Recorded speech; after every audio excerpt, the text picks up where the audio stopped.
Welcome.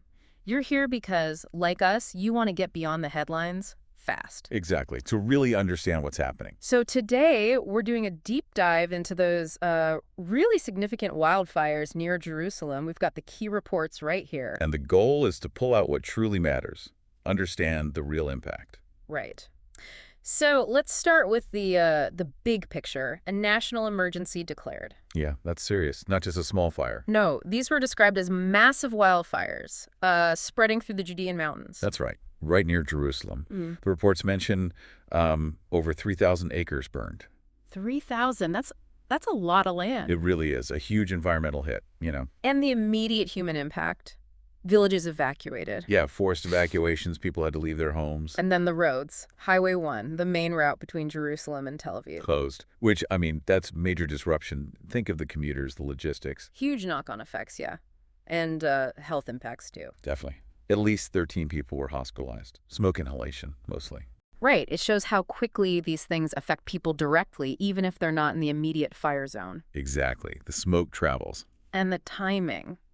It struck me how this clashed with national events. Oh, absolutely. Independence Day celebrations canceled in some areas. And it hampered Memorial Day ceremonies, too. It did, which is, incredibly significant. It shows how these crises can just cut right through national life, even solemn moments. Yeah, it really brings home the vulnerability, doesn't it? It does. Sort of disrupts the shared experience. Okay, so faced with this, what was the response like? Must have been a huge effort. It was. Very much so. International help was called in. Aircraft. Yes, aircraft from Italy and Croatia providing aerial support, which is crucial for fires this size. And the IDF, Israel's military. They were involved, too. Boots on the ground, logistics, coordination, a multi-agency response. And wasn't there something about the cause, not just accidental? Well, the reports do indicate that. A suspect was apparently apprehended. For arson. Arson is, being looked at very seriously, which adds a whole other layer, obviously. A very disturbing one. Then there was that statement from Prime Minister Netanyahu. Right, about the potential danger to Jerusalem itself. Yeah. He mentioned that if things got worse, the city could be threatened. And that's significant. Jerusalem isn't just any city. No. Population center, huge historical, cultural weight. Exactly. So the idea of the fire actually reaching the city limits, that really ramps up the urgency. Okay, so let's try and sort of pull the key takeaways together here. What do we need to understand? Well, first, a major national emergency. Significant environmental damage, the 3,000 acres. Right. Displacement, the evacuations.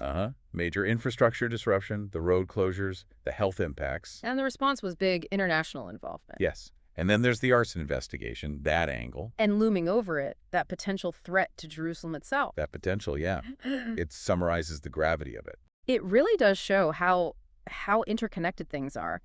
A fire impacts holidays, roads, health, national security. It's a cascade effect, isn't it? One event triggering multiple crises. Yeah. And it really makes you think about, how quickly emergencies can escalate. Absolutely. And maybe the wider implications for preparedness, how resilient communities and systems really are. Yeah, how ready we are for these kinds of cascading events. Exactly. Something to definitely keep in mind looking forward. Food for thought. Thanks for breaking all that down.